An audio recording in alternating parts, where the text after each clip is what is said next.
Welcome, and thank you for joining us. Tonight, we drift gently into the past, exploring a time of ordinary lives intertwined with extraordinary pressures. Together, we will wander through the streets, homes, and hearts of Germany during the years of the Nazi regime, observing daily routines, fears, hopes, and quiet acts of courage. Let us take a calm journey into history, where every detail whispers the stories of those who lived, adapted, and endured under one of the most complex periods of the 20th century. After the First World War, Germany found itself in a state of profound upheaval. The nation that had once projected strength, ambition, and military power was now exhausted, humiliated, and burdened with a sense of defeat that seeped into nearly every corner of society. The Treaty of Versailles, signed in 1919, officially ended the war, but its terms left Germany economically crippled, politically unstable, and socially fragmented. The treaty demanded enormous reparations, draining the country of resources it no longer had. Factories that had once produced goods for war were now idle, streets were filled with unemployed men and women struggling to survive, and hyperinflation soon struck, turning the German mark into near worthless paper. Families who had once enjoyed moderate comfort suddenly found their savings evaporating, their sense of security destroyed, and their hopes for the future dimmed.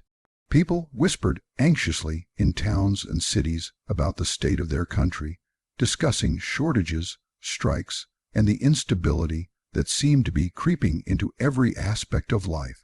News of political upheaval, riots, and the rise of extremist groups spread across the nation, creating an atmosphere of uncertainty and tension. It was into this landscape of despair, uncertainty, and longing for order that Adolf Hitler and the National Socialist German Workers' Party, more commonly known as the Nazi Party, began to rise. Hitler himself was a man of striking contradictions, a figure capable of inspiring devotion and fear simultaneously.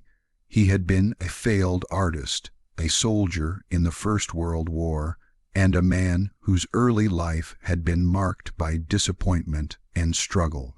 Yet he possessed a remarkable gift for public speaking and an intense ability to captivate audiences with passion and conviction. In the early 1920s, Hitler began to craft a vision of Germany that appealed to both the wounded pride of the nation and the very real frustrations of ordinary Germans. The party's rhetoric was rooted in nationalism, claiming that Germany had been betrayed by weak leadership and foreign powers, and promising to restore honor, rebuild the economy, and create a society in which every citizen knew their place, purpose, and duty. Hitler's speeches were magnetic. In dimly lit halls, with flags bearing the swastika hanging proudly, he would speak to crowds of thousands, weaving together tales of Germany's former glory, the shame of defeat, and the promise of renewal. He framed the German people as victims of an unjust world, and presented himself as the savior who would lead them back to greatness. His language was simple yet hypnotic, filled with repetition, rhythm, and emotional appeal. He spoke not only to intellect but to the heart, tapping into fears, hopes, and desires that had been simmering for decades. The audiences he addressed were often a mix of the unemployed, war veterans, middle-class citizens frightened by economic instability, and youth searching for meaning in a world that had betrayed them. Many left these meetings feeling energized, inspired, and, for the first time in years, hopeful about the future. Political instability during this period was severe. The Weimar Republic, Germany's fledgling democracy, struggled to maintain order amid waves of unrest. Governments rose and fell with alarming frequency, often lasting only a few months before collapsing under economic crises or political pressure. Communists, socialists, nationalists, and conservatives clashed in streets and political chambers, creating a sense of chaos and uncertainty. In this environment, the Nazis presented themselves as a stabilizing force, promising clarity, unity, and decisive leadership. For citizens exhausted by turmoil, the appeal of a strong, central authority seemed undeniable. Hitler's charisma, coupled with the disciplined organizational structure of the Nazi Party, allowed the movement to gain momentum at a pace few had anticipated. Economic hardship played a pivotal role in the Nazis' rise. The 1920s and early 1930s were marked by severe unemployment, widespread poverty, and social despair. The Great Depression, beginning in 1929, pushed millions more into destitution. Factories closed, businesses failed, and families struggled to acquire basic necessities like food, clothing, and shelter. Bread lines stretched for blocks, and rationing became a daily reality for many households. In this climate, the Nazis' promises of jobs, economic recovery, and national pride resonated deeply with a population desperate for hope. Infrastructure projects, such as the construction of roads, bridges, and public buildings, were heralded as solutions to unemployment, but they also served a broader purpose, reinforcing the image of a state that could provide for its citizens while gradually increasing control over society. The role of propaganda in shaping public perception cannot be overstated. The Nazis were pioneers in using images, slogans, films, and mass rallies to instill loyalty and obedience. Visual symbols like the swastika, flags, uniforms, and banners were omnipresent, creating a sense of unity and belonging. Radio broadcasts filled homes with speeches, music, and news carefully curated to reflect the party line. Newspapers, tightly controlled and censored, reinforced the message that Germany was on a path to recovery under the guidance of the Nazis. Education, too, was reshaped to support the regime. Schools taught children not only mathematics and reading but also ideology, preparing young minds to accept, even embrace, the party's worldview. Youth organizations like the Hitler Youth and the League of German Girls indoctrinated children, emphasizing loyalty, discipline, fitness, and obedience. The goal was to cultivate a generation that would naturally support the regime, ensuring its longevity. Despite the outward appearance of progress and stability, fear quietly spread beneath the surface. Citizens were encouraged to report suspicious activity, and neighbors, colleagues, and even family members could become informants. The Gestapo, the secret police, monitored the population to detect dissent, rebellion, or disloyalty.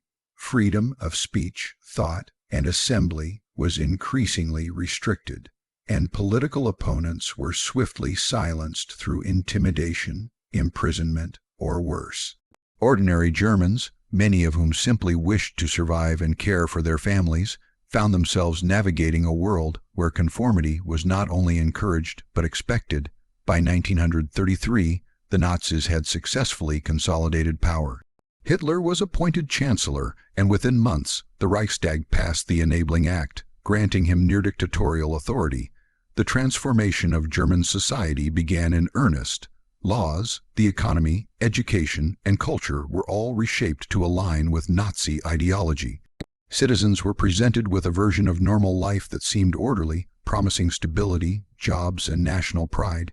Yet behind this facade, the machinery of totalitarian control continued to advance, quietly but inexorably. The streets of Berlin, Munich, and other cities were filled with bustling markets, trams, and cafes, suggesting ordinary life continued. Children played in parks, families gathered for meals, and people celebrated holidays. Yet these scenes existed alongside a reality of control, surveillance, and oppression. The everyday lives of ordinary Germans became a delicate balance between routine, state-mandated loyalty, and the silent pressure to conform. Many found themselves participating in this system not out of conviction, but out of necessity. Fear, social pressure, and the desire to protect one's family shaped behavior in ways both subtle and profound. Cultural life during this period was also influenced by the regime. Art, literature, and music were increasingly subjected to censorship, with works that aligned with Nazi ideology promoted, and those that did not, suppressed. Public exhibitions glorified the party, celebrating themes of nationalism, heroism, and racial purity, while condemning what was labeled as degenerate art or thought. Even leisure activities were carefully monitored and subtly shaped to reinforce the party's values, ensuring that entertainment and recreation could serve both as diversion and ideological reinforcement. Social life, too, was molded by the state. Organizations, clubs, and community groups were either co-opted by Nazi oversight or replaced entirely. People were encouraged to socialize in ways that reinforced the party's vision of community and belonging. Public ceremonies, parades, and rallies created a sense of collective identity, while subtly reminding citizens of the power and reach of the regime. Holidays were reframed to celebrate the party. Historical anniversaries emphasized the narrative of national resurgence, and ordinary rituals were infused with symbolism designed to evoke loyalty and pride. The early years of Nazi rule also fostered a complex mixture of hope, compliance, and fear. For some, the improvements in employment, infrastructure, and national pride created genuine optimism. Factories hummed with activity, roads stretched across the countryside, and families could once again envision a future where basic needs were met. For others, the quiet pressure to conform, the constant presence of surveillance, and the moral compromises demanded by the regime created tension, anxiety, and unease. Many lived in a state of duality, outwardly participating in daily life, while privately harboring doubts or fears about the direction of their country. Understanding the rise of the Nazi regime requires not only an examination of political maneuvering and economic policy, but also an appreciation for the subtle ways in which ordinary people's lives were touched, reshaped, and sometimes constrained. Streets that appeared lively and normal were, in reality, stages upon which the drama of totalitarian control played out. Citizens engaged in commerce, attended schools, celebrated festivals, and navigated daily routines, all while living under a government that increasingly demanded absolute loyalty and conformity. The narrative of these early years is a story of contrasts. Prosperity existed alongside fear, order alongside coercion, and routine alongside ideological transformation.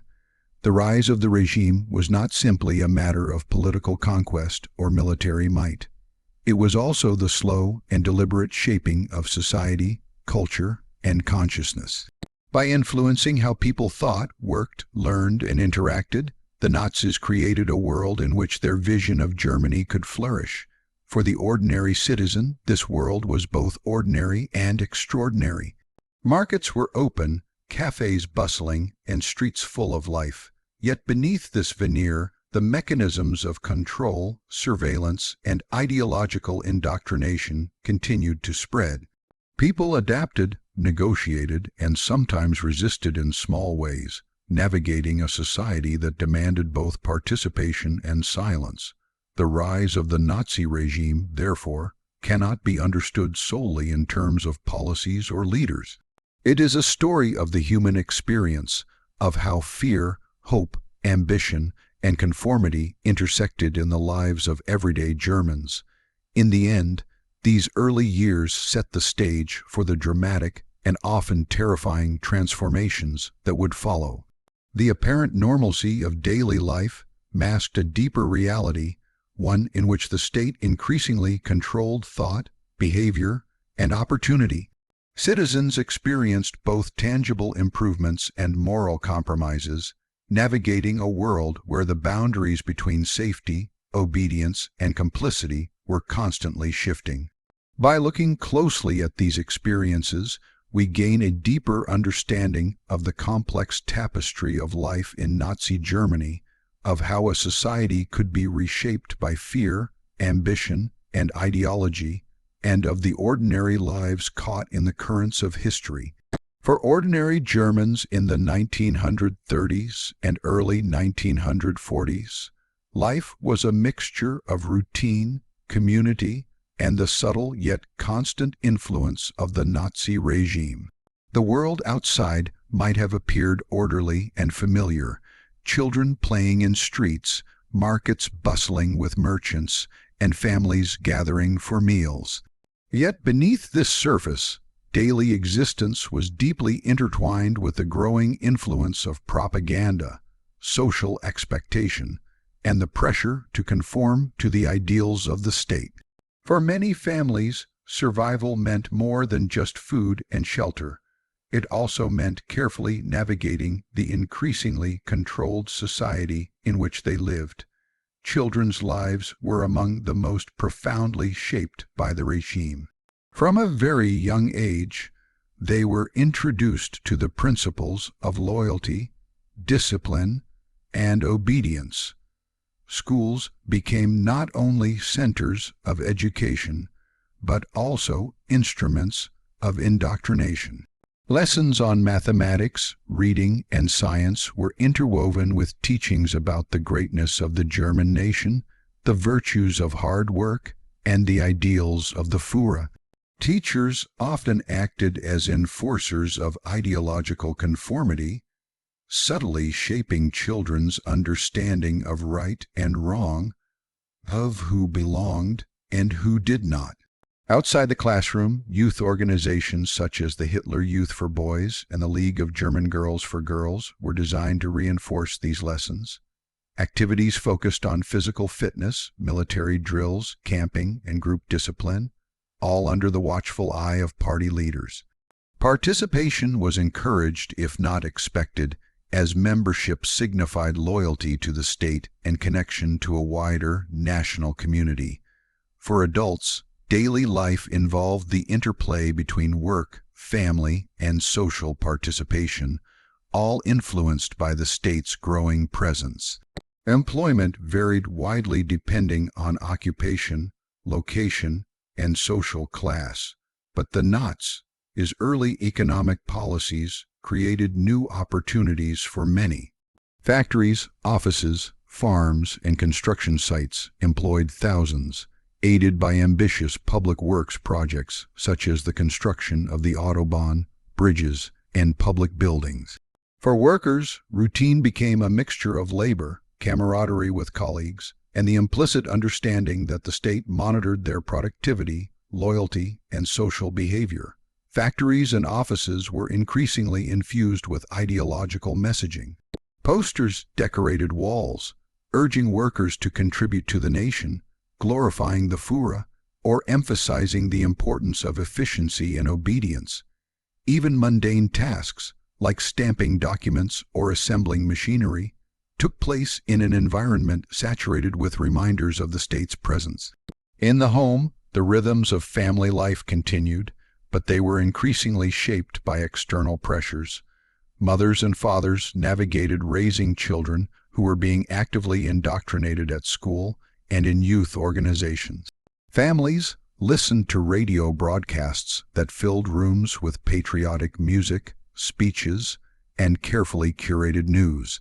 Newspapers, tightly controlled by the regime, reinforced the state's perspective, reporting successes and progress while omitting dissenting voices or stories that might inspire criticism.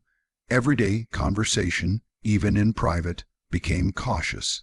While some families freely discussed events, others learned to moderate their speech, wary that neighbors, co-workers, or acquaintances could report even casual criticism to authorities. Social gatherings were often safe when focused on neutral topics, but political discussion carried risks that made silence a common companion. Religious and community life provided a mixture of continuity and adaptation. Churches remained part of the landscape, but their role shifted as the regime sought to co-opt or marginalize religious influence. Some pastors and religious leaders resisted subtly, while others aligned with party objectives, blending religious teachings with nationalist ideology. Local clubs, social organizations, and leisure groups were either absorbed into the broader framework of the state or gradually replaced by party-controlled structures. Sports, hiking clubs, and cultural events were infused with propaganda, emphasizing collective strength, loyalty, and the virtues of the German nation. Citizens learned to participate in these activities as a form of both social connection and implicit compliance, maintaining a sense of normalcy while subtly reinforcing the values of the regime. Markets, shops, and public spaces offered glimpses of continuity and normal life. Markets were filled with fresh produce, bread, and household goods, while shops displayed textiles, clothing, and other necessities. Prices and availability, however, were increasingly influenced by state policies. Rationing was not yet universal in the early years, but the seeds of resource control were being sown, and the public began to adjust to the idea that the state managed more than just governance. It managed daily existence. Streets bustled with pedestrians, streetcars hummed along tracks, and cafes served as informal social centers where people could meet, converse, and observe the ebb and flow of urban life. Yet the presence of uniformed officials, party banners, and the occasional inspection reminded citizens that freedom existed within boundaries carefully defined by the regime. Even leisure time was subtly shaped by the state. Cinema became a popular pastime, but films were carefully curated, emphasizing heroic narratives, national pride, and moral conformity. Music, too, served as both entertainment and subtle instruction, with classical and folk music promoted, while jazz and other foreign influences were discouraged or banned. Festivals and holidays were repurposed to celebrate the party and the nation. National Day parades, public rallies, and community events were designed to create a sense of shared identity, belonging, and pride. Participation in these events allowed citizens to experience a sense of unity and routine, while also reinforcing the social expectation that loyalty and participation were duties of citizenship. Travel and transportation reflected both opportunity and control. Trains and trams moved people efficiently, connecting cities and towns while offering a glimpse of modernity and progress. Public spaces, parks, and squares became stages for communal life, with people engaging in conversation, exercise, and leisure. Yet even in these seemingly ordinary spaces, the influence of the regime was apparent. Propaganda posters lined streets, public speakers delivered messages, and uniformed officers reminded citizens that observation was constant. Life was a careful balance between engagement, compliance, and subtle awareness of the limits of freedom. For women, daily life carried additional layers of expectation. The regime promoted a vision of motherhood, domesticity, and moral responsibility.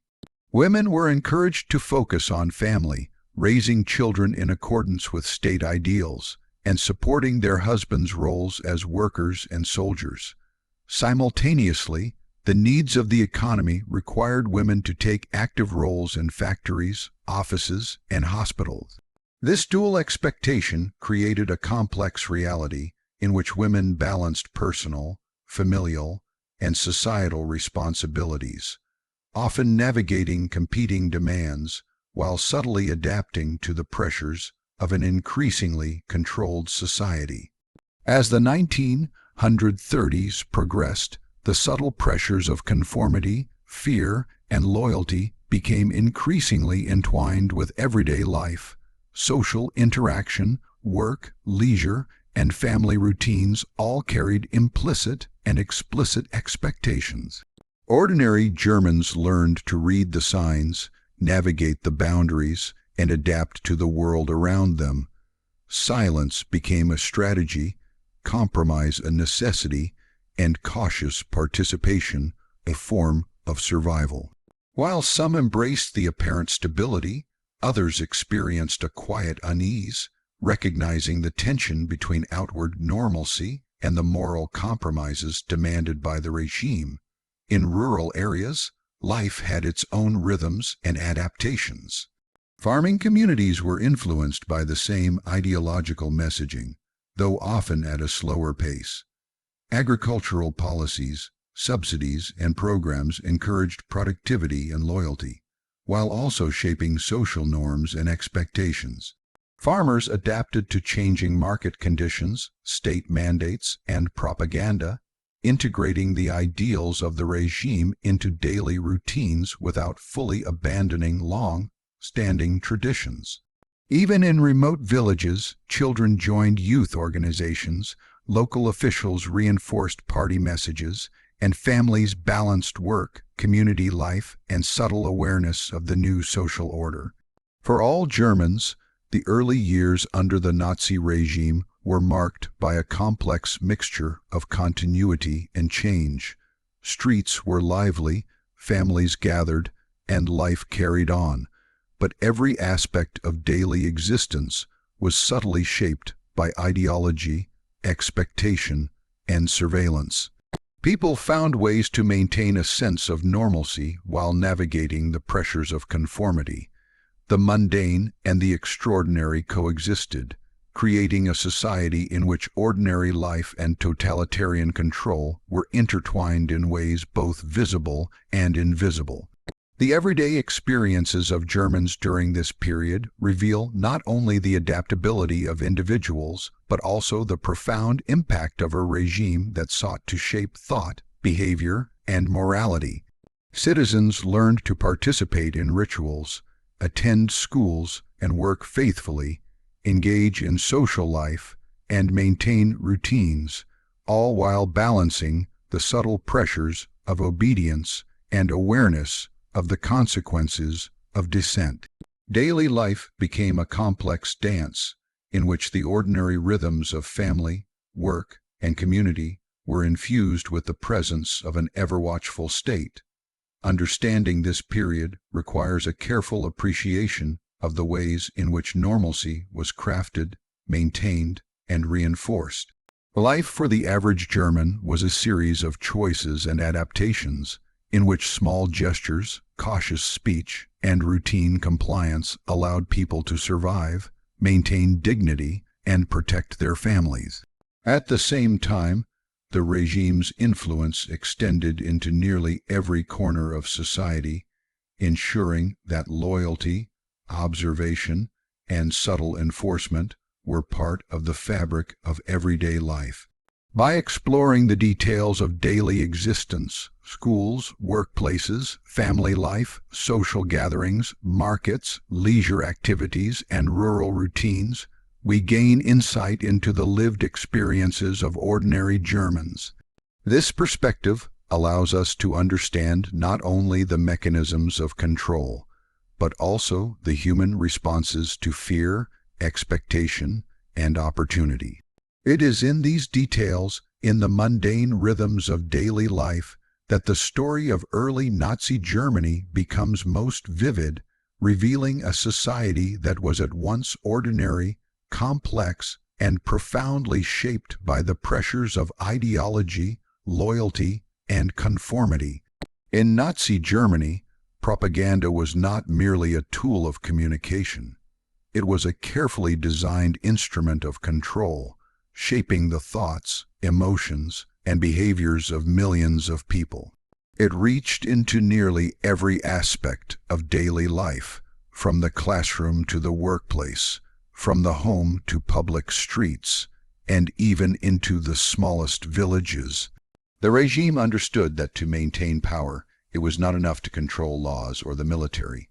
It was also necessary to control the minds and hearts of the population, to craft a reality in which loyalty seemed natural, dissent unthinkable, and the world appeared as the Nazis wished it to be seen. Propaganda in Nazi Germany was omnipresent, yet it was rarely confrontational or overtly forceful. Instead, it was woven seamlessly into everyday life. Posters lined streets and decorated walls, their bold swastikas and strong imagery evoking unity, strength, and pride.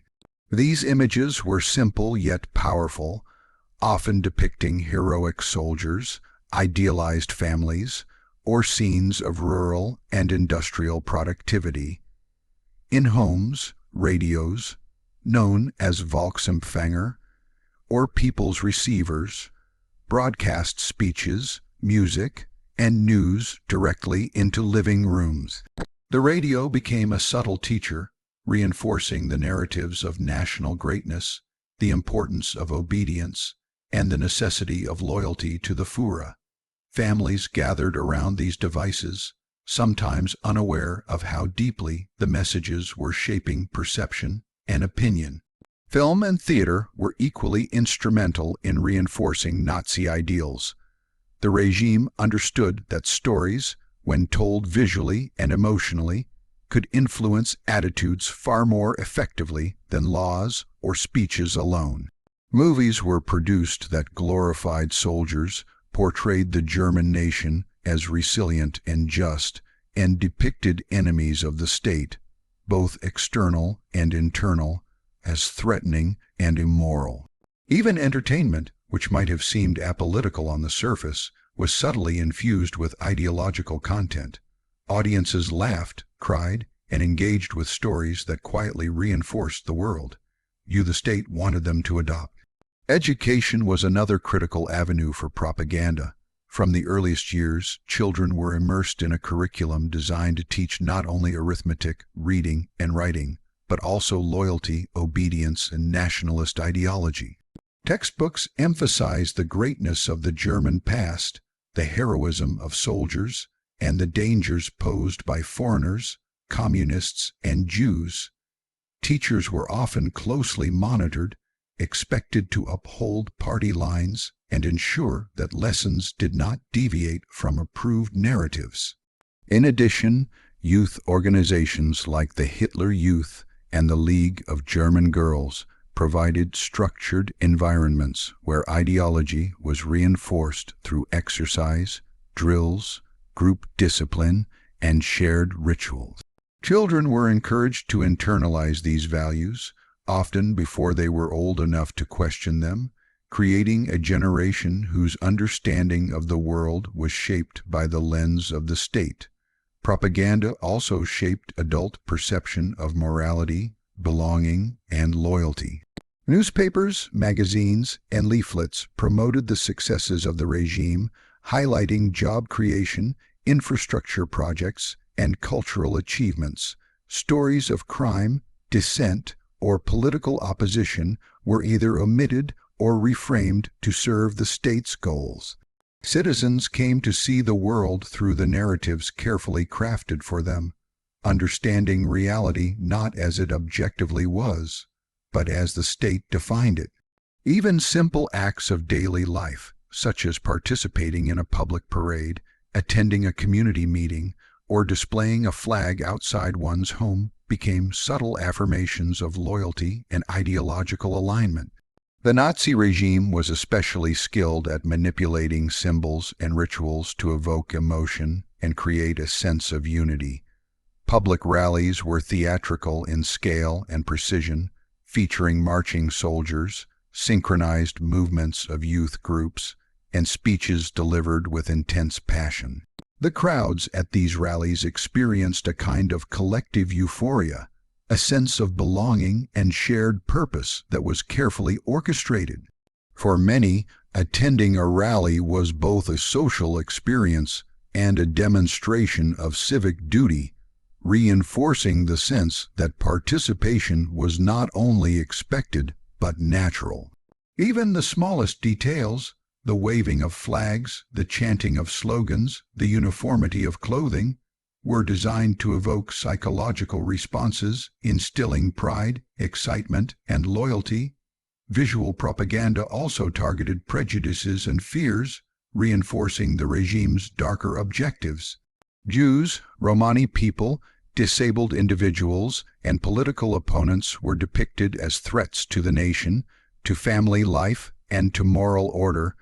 Caricatures, posters, films, and articles depicted these groups as dangerous, untrustworthy, or inferior. By repeatedly exposing citizens to these images, the regime normalized exclusion, discrimination, and eventually persecution.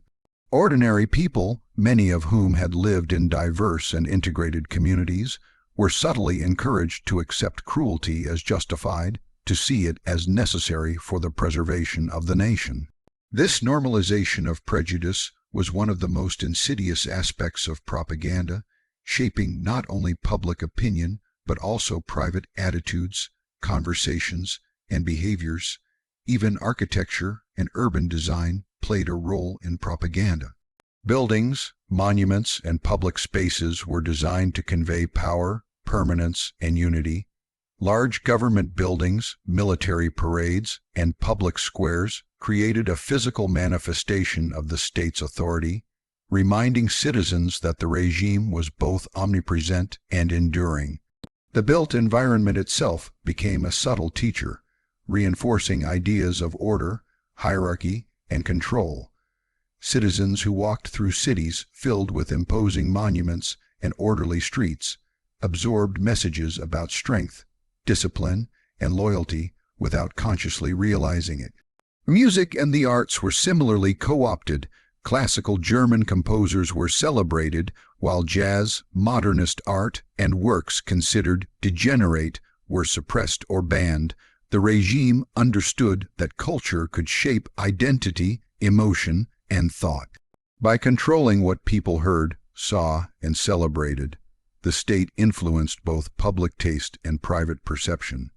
Even leisure activities, such as attending concerts or watching plays, became opportunities to reinforce ideology, blending pleasure with subtle instruction. Propaganda was also designed to instill a sense of inevitability by repeatedly highlighting successes, whether economic improvements, military achievements, or public works. The regime created a perception that Germany was on a path to greatness, guided by the wisdom and leadership of the Nazis. Citizens were encouraged to believe in a shared destiny, a collective mission in which each individual had a role to play.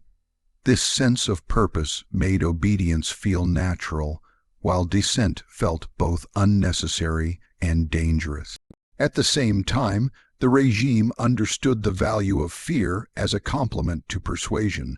Propaganda was often paired with the threat of surveillance, denunciation, and punishment. Citizens learned that those who did not conform, who failed to participate, or who questioned the narrative could face consequences ranging from social exclusion to imprisonment. The combination of attraction and coercion created a powerful environment in which conformity became the path of least resistance, even for those who privately doubted or disagreed. In homes, workplaces, schools, and public spaces, the messages of propaganda were constant yet subtle. Radios transmitted speeches, music, and news that framed events in a way favorable to the regime. Posters adorned walls, reminding citizens of loyalty, productivity, and vigilance. Public gatherings, parades, and festivals combined celebration with instruction, making ideological alignment part of social life. Even routine interactions, such as conversations with neighbors, colleagues, or teachers, were shaped by the knowledge that words could be reported and actions observed. This pervasive presence of propaganda transformed not only what people thought, but also how they acted, spoke, and lived. The power of propaganda in Nazi Germany lay not only in its pervasiveness, but in its subtlety. It was designed to feel natural, to integrate seamlessly with ordinary life. Citizens did not always recognize it as manipulation. Instead, they experienced it as guidance, education, entertainment, and affirmation of national identity. Over time, this continuous exposure shaped values, beliefs, and perceptions, creating a society in which loyalty to the regime became second nature and dissent was increasingly unthinkable. Understanding the role of propaganda is essential to understanding daily life in Nazi Germany. It was more than posters or speeches. It was a system of influence that touched every aspect of existence, from childhood education to adult social interaction, from leisure activities to professional life. It created an environment in which citizens were constantly exposed to messages that reinforced obedience, unity, and the ideological vision of the state. Even those who were cautious, skeptical, or resistant found it difficult to escape its subtle power. The story of propaganda in Nazi Germany is a story of psychological influence as much as political control. It demonstrates how a regime can shape perception, normalize cruelty, and redefine loyalty through careful, pervasive messaging. Ordinary citizens absorbed these messages as part of daily life, often without realizing how deeply they affected thought, behavior, and morality. By understanding this dynamic, we gain insight not only into the mechanisms of totalitarian control, but also into the lived experience of those who navigated everyday life under the shadow of propaganda, balancing routine, belief, and the subtle pressures of conformity. When the Second World War began in 1939, life for ordinary Germans changed in ways that were both dramatic and subtle. For many, the early months carried a mixture of excitement, uncertainty, and hope. The initial military successes of Germany were celebrated with enthusiasm. Streets were alive with news of victories, radio broadcasts proclaimed the strength of the nation, and posters and leaflets depicted the Wehrmacht, Germany's armed forces, as heroic and invincible. In cities, people gathered in public squares, listened to speakers, and shared their optimism with neighbors and friends. The sense of unity and purpose that the regime had carefully cultivated in the preceding years now seemed to be validated by these early triumphs. Yet beneath this optimism, daily life began to shift. Men of military age were conscripted into the army, leaving gaps in workplaces and farms that had to be filled by women, older men, or even teenagers. Families adjusted to the absence of fathers, husbands, and sons, learning to manage households and maintain routines in their absence. The presence of women in factories, offices, and hospitals increased, not only out of necessity, but also as part of the regime's larger effort to sustain the war machine. These women often juggled multiple responsibilities, caring for children, managing homes, contributing to production, and adhering to societal expectations of modesty, loyalty, and patriotic duty. Rationing became a central part of life as resources were redirected to support the military. Food, clothing, fuel, and household goods were carefully controlled. Citizens received ration cards that dictated the amounts of essential items they could purchase. Supermarkets displayed signs listing available quantities, and people learned to plan meals meticulously, stretch supplies, and trade with neighbors when possible.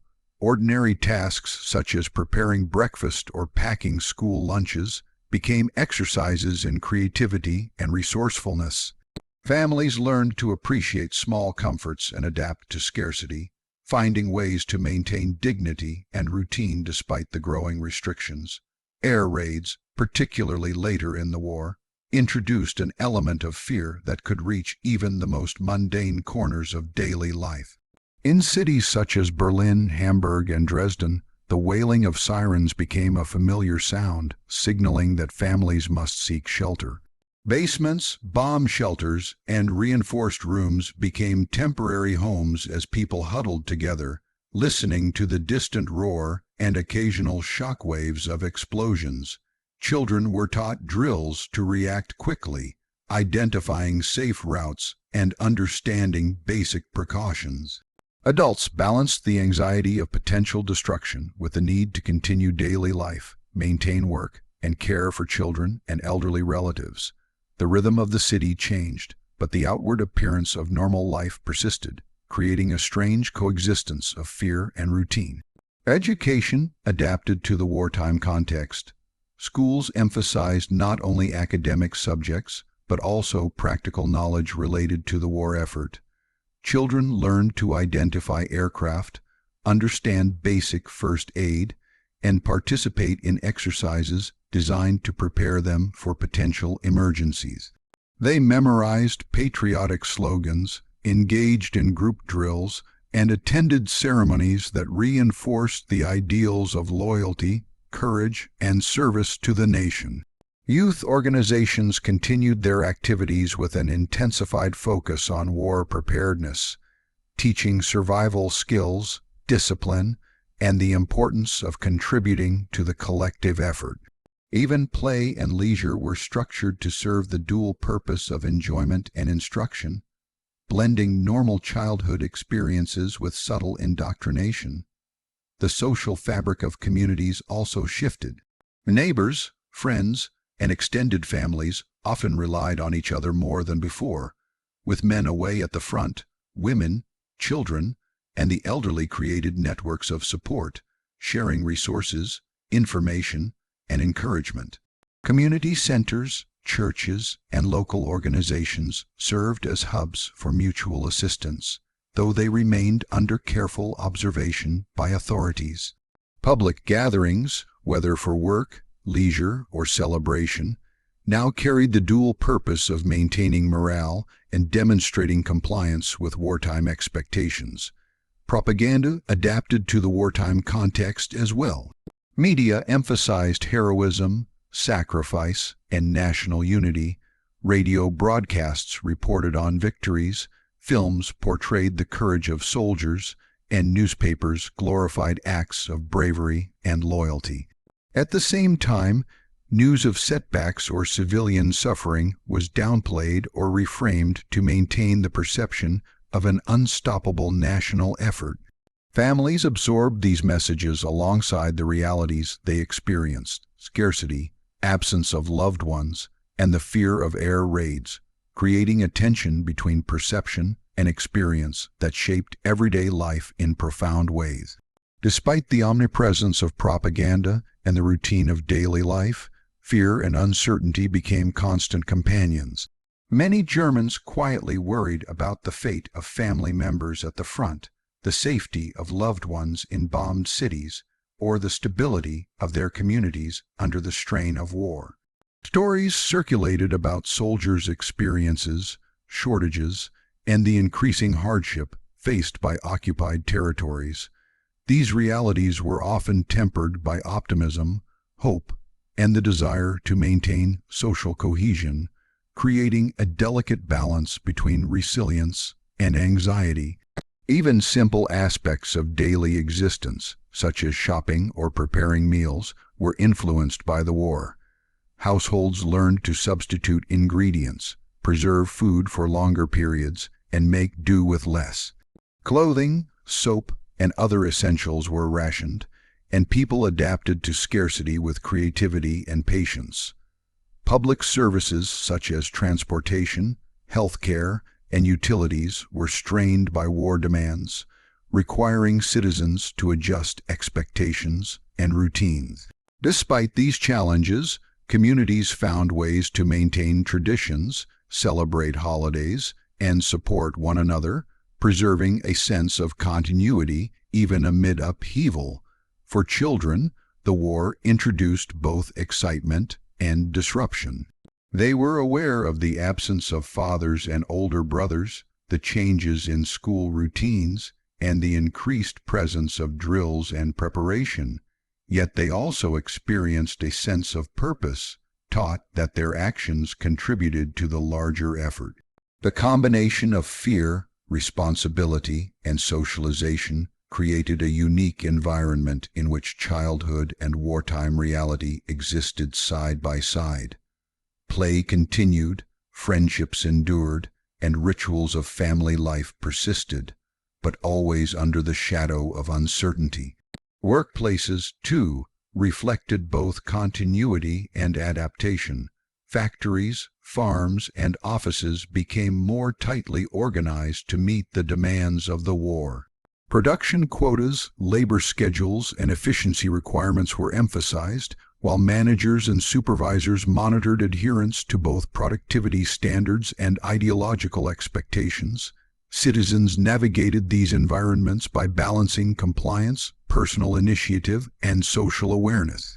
The rhythms of work, though familiar, were now closely tied to national survival, reinforcing the perception that daily effort had both practical and patriotic significance. In rural areas, wartime adjustments were often equally profound. Farms faced labor shortages, transportation limitations, and government-imposed quotas for production. Farmers adapted by involving women, children, and elderly relatives more intensively in agricultural labor. Community cooperation became essential for survival, as neighbors shared tools, labor, and knowledge. While life retained elements of traditional rural rhythm, it was increasingly influenced by the demands of the war, the expectations of the state, and the presence of surveillance that reminded villagers that ordinary behavior was now intertwined with national responsibility. Throughout this period, the psychological landscape of daily life was a mixture of resilience, fear, hope, and adaptation. Families maintained routines, children continued education, communities collaborated, and citizens engaged in work and leisure, all while the reality of war loomed over every aspect of life. Individuals learned to navigate uncertainty, balance obedience with survival, and maintain dignity in the face of scarcity and danger.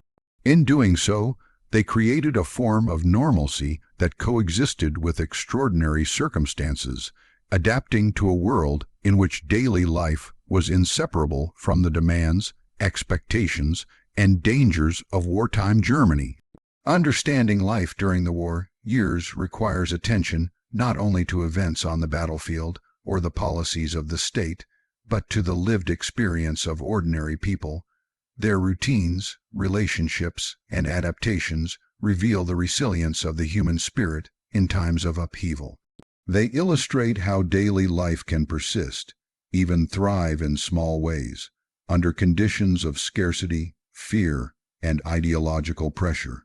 For the average German, the war years were a period in which continuity and disruption, comfort and anxiety, hope and fear existed side by side, creating a complex tapestry of experience that defined their existence during one of the most challenging periods in their nation's history.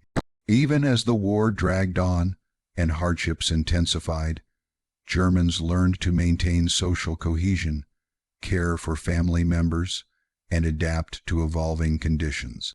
They became adept at managing scarce resources, interpreting propaganda, balancing public and private behavior, and navigating the constant presence of fear and surveillance.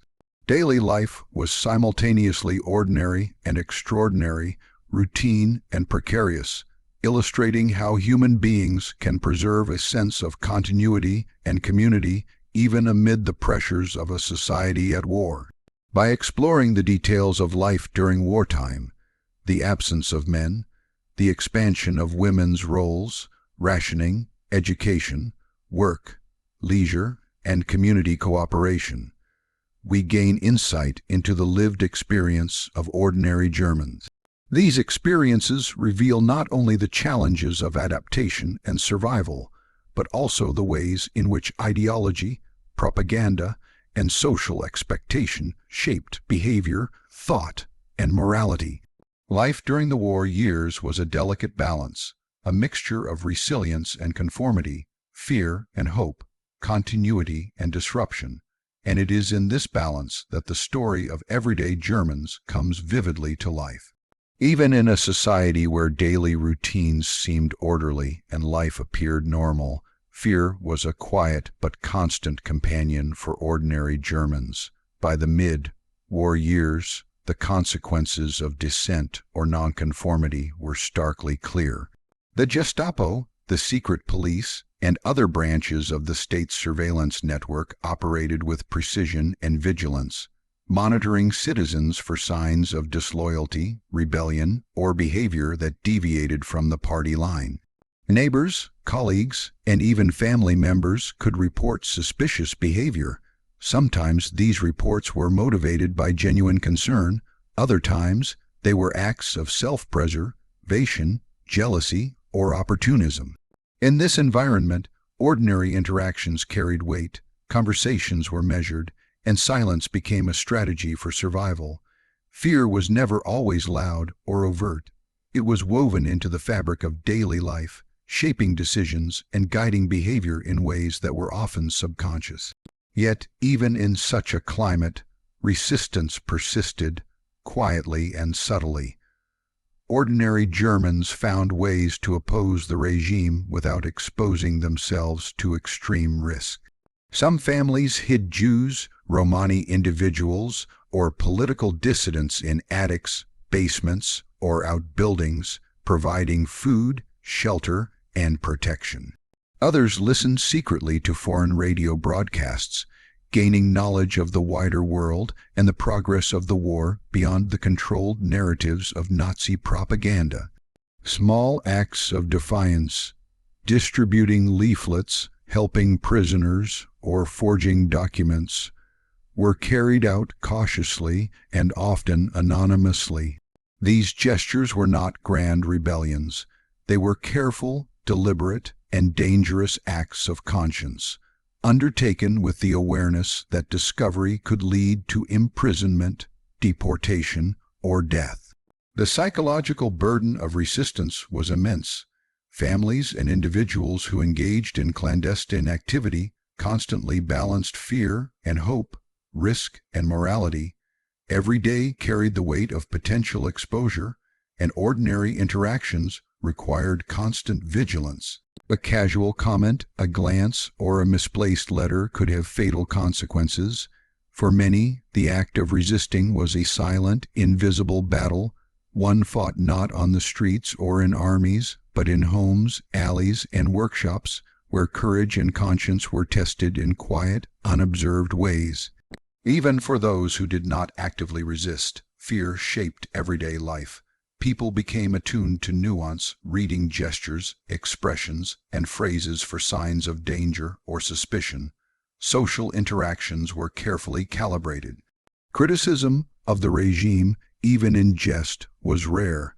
Gossip and rumor could have deadly consequences if repeated carelessly.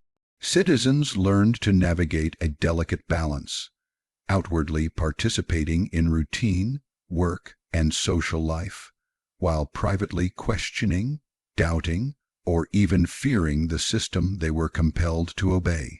Education and youth organizations, while presenting an outward appearance of normalcy, were also instruments of subtle pressure. Children absorbed the values of loyalty and obedience, while parents, teachers, and community leaders reinforced these lessons in private and public spaces alike. Even minor deviations in behavior or speech could attract attention, teaching families and individuals that survival often depended on conformity. Yet within this structure, acts of resistance, however small, were a reminder that conscience and humanity persisted despite fear and coercion. Art, music, and literature also became subtle forms of resistance. Some citizens maintained private collections of banned books, secretly listened to forbidden music, or composed works that expressed private feelings of despair, hope, or dissent. These acts were not intended for public acclaim or recognition. They were personal assertions of individuality, creativity, and moral autonomy. In a society that demanded uniformity, such private acts of resistance were both brave and necessary, offering a sense of internal freedom even as external liberties were curtailed. Religious communities played a similarly complex role. Some clergy and congregations complied quietly with state oversight, while others spoke subtly against injustices or offered aid to those targeted by the regime. Sermons, prayers, and rituals became avenues for moral reflection, spiritual sustenance, and occasional quiet protest. Families attending services often found solace in a sense of ethical grounding, navigating the tension between public compliance and private conscience. Even daily chores and routines carried elements of compliance, adaptation, and quiet resistance. Shopping, cooking, caring for children, and maintaining homes were activities imbued with both ordinary necessity and political significance. People learned to avoid scrutiny while still managing households, balancing rationing and shortages, and maintaining appearances of loyalty. Small gestures, like secretly helping a neighbor, speaking kindly to a persecuted individual, or quietly disagreeing with official narratives, were ways to assert humanity in a society structured around fear and control. For communities, fear and surveillance shaped trust and social cohesion.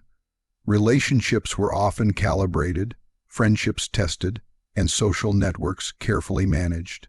Many citizens experienced tension between loyalty to neighbors and family and the need to maintain personal safety. Fear could isolate individuals, create suspicion, and limit expressions of trust, yet it also inspired solidarity among those who quietly collaborated to resist or protect others. Ordinary Germans learned to navigate these dynamics, balancing moral responsibility, survival, and the psychological burden of constant vigilance. The experience of fear was not uniform. Some citizens adapted more easily, finding ways to integrate into the system and protect themselves and their families. Others lived with persistent anxiety, aware that every word, action, or association could be interpreted as disloyalty. The ability to maintain a sense of normalcy in public while managing private fear was a skill honed over years, shaping routines, behaviors, and perceptions of reality. Resistance, when it occurred, was often communal or collaborative, though still covert. Families worked together to hide persecuted individuals. Small groups of friends or colleagues exchanged information, distributed forbidden materials, or engaged in acts of quiet defiance. These actions were undertaken with extreme caution, often without the expectation of recognition or reward. Yet they provided a sense of agency, a way for ordinary people to assert control and maintain a moral compass within a society dominated by fear and repression. Even those who did not actively resist were shaped by the presence of fear and the knowledge of others' acts of courage. Awareness that some citizens quietly opposed injustice created a moral framework, a sense that ethical action, though dangerous, remained possible. It also heightened the awareness of risk, reinforcing the delicate balance between obedience, survival, and conscience. As the war progressed, the stakes increased.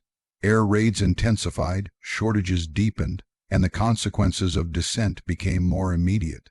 The Gestapo's surveillance became more efficient, and neighbors were increasingly encouraged to report suspicious activity. Fear permeated every level of social interaction, from workplaces and schools to homes and public spaces.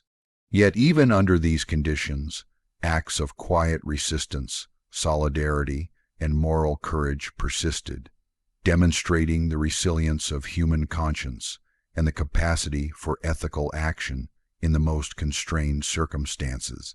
Ultimately, life in Nazi Germany was a delicate balance between fear, adaptation, and resistance. Citizens navigated routines, work, education, and social life while contending with the psychological weight of surveillance and repression. Some adapted through compliance, others through quiet opposition, and many through a mixture of both. Even the smallest acts of moral courage, helping a neighbor, protecting a child, or listening to forbidden broadcasts, represented resistance to a system designed to control thought, speech, and behavior. The story of fear and resistance in Nazi Germany reveals the complexity of human behavior under totalitarian rule. It is a story not of grand revolutions or dramatic confrontations, but of quiet courage, ethical struggle, and the human capacity to maintain dignity, conscience, and compassion in the face of pervasive fear. Ordinary Germans, while constrained by ideology and coercion, found ways to assert humanity, navigate danger, and preserve hope, leaving a legacy that reminds us of both the power of oppression and the resilience of the human spirit. As the war came to its devastating conclusion and Germany lay in ruins, the experiences of ordinary people began to settle into memory, reflection, and an understanding of the extraordinary pressures under which they had lived.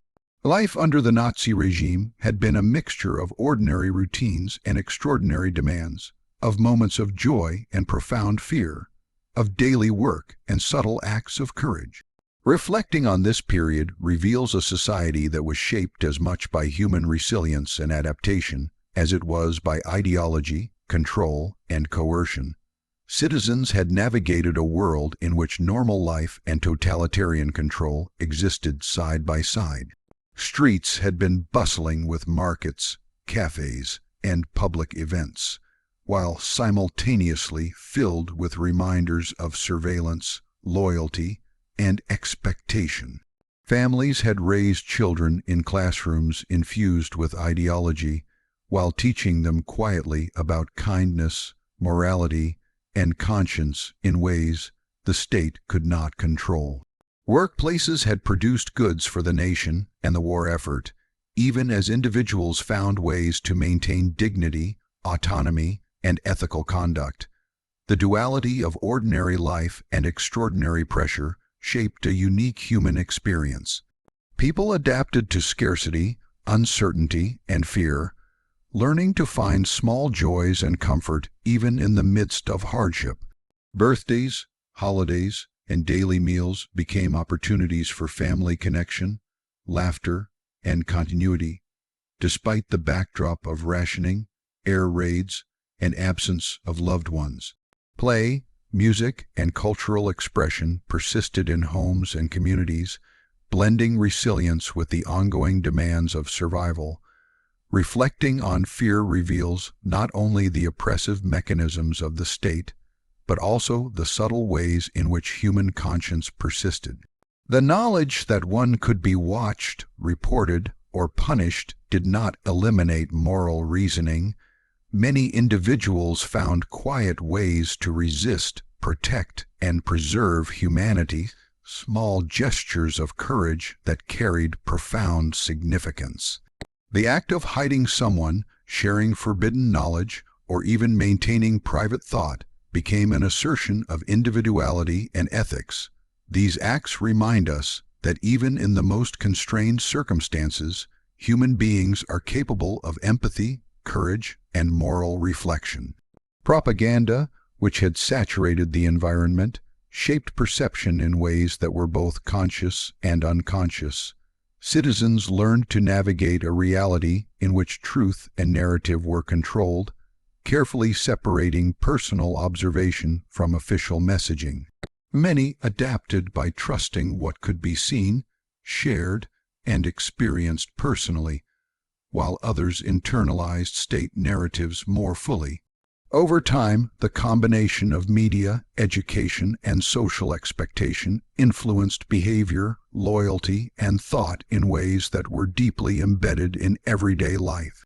Yet within this structure, the human capacity for skepticism, reflection, and resistance remained, often quietly shaping choices and moral decisions. the experience of war amplified both fear and resilience.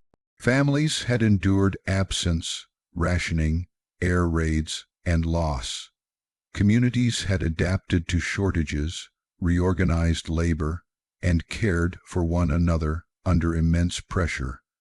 Children had grown up learning survival skills while balancing education and indoctrination. Ordinary acts, preparing meals, maintaining homes, working in factories, or helping neighbors, became intertwined with the extraordinary circumstances of wartime. In this context, daily life was both a struggle and a demonstration of human persistence, illustrating the ways in which routine and adaptation can coexist with trauma and uncertainty. Reflection also highlights the moral complexity of life under the regime. Some individuals conformed fully, embracing ideology and participating actively in state structures. Others resisted, quietly or overtly, at great personal risk. Many navigated a middle path, complying outwardly while maintaining private conscience, ethics, and compassion. Ordinary life was therefore a mosaic of choices, compromises, fears, and courage. Reminder that human behavior cannot be reduced to simple binaries in the context of extreme pressure. Communities and families played a central role in sustaining continuity and humanity. Bonds between neighbors, relatives, and friends were often tested, yet they provided the social framework within which ordinary people could maintain stability. Shared labor, mutual aid, and quiet solidarity offered a sense of connection that counterbalanced fear and scarcity. Even in the harshest circumstances, human relationships remained a source of comfort, identity, and moral guidance. Looking back, the experience of Germans during this period illustrates how everyday life is intertwined with history, ideology, and social forces. The mechanisms of control, surveillance, and propaganda shaped behavior, thought, and perception, but they did not entirely erase the capacity for individual conscience, moral reflection, or quiet resistance. Ordinary people found ways to navigate a society structured around fear and expectation, creating moments of human connection, ethical action, and personal agency within a tightly constrained environment. The lessons of this period extend beyond historical facts and political events. They remind us of the fragility of freedom, the importance of critical thinking, and the ways in which ordinary routines can be influenced by larger social and political structures. They illustrate that human beings are capable of both conformity and resistance, of adaptation and moral courage, even when faced with immense pressure and danger.